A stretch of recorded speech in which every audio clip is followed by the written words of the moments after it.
What have you learned over almost 20 years of auditioning that's helped you either feel better about what you did, get the part, whatever it is that's evolved for you? You go into a room, you want to be prepared, you want to be good, you want to be a solid actor, that you leave the room and it's not necessarily about that role because you can't control if you're going to get that role. There are so many factors outside of what you do in the room that are going to get you or not get you that job. You're going to be really good sometimes and not get it and go like, what, how did they, there are times when you're like really pissed. You're like, how did you not cast me? Were you in that room? I think that's a good thing for actors to do. Go on the other side of the casting room. Go in and be a reader for a casting director, or if you have a friend who's making a movie, go in and be involved with how they make their decisions. I mean, it's crazy. Do you ever watch things you audition for and go, oh, they cast that guy? Well, no wonder. I've had every reaction. There have been times where I'm like, they cast that guy? You serious?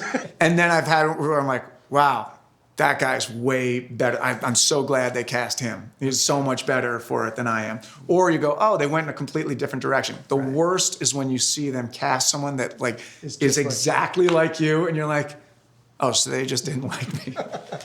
That's a tough one to stomach. How do you pick yourself up after either something like that happens, you have a bad audition, it just doesn't come together, it doesn't work, you don't get the part?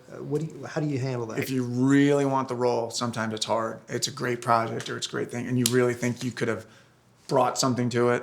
That stings. How do I do it? I mean, I think just from doing it for so long, you kind of get used to it and you realize that's just the deal. Go in, leave it all on the floor, put everything into it, and then try to leave and not think about it, which is, pretty much impossible to do if you actually care about the job. But it's because you have a passion for it too. Yeah. At the end of the day, there's something that continues to drive you to this. What are your proudest moments, and maybe even some of the things you look back on that help you in those moments when it's not going great? I guess the proudest moments, if all of my proudest moments, an element that they all share, just having the confidence. And it doesn't come, I wish it was with me all the time. It seems like something that you're always kind of clawing to get back to, but that feeling of, look, if you're gonna hire Matt Del Negro, this is what he's gonna give you.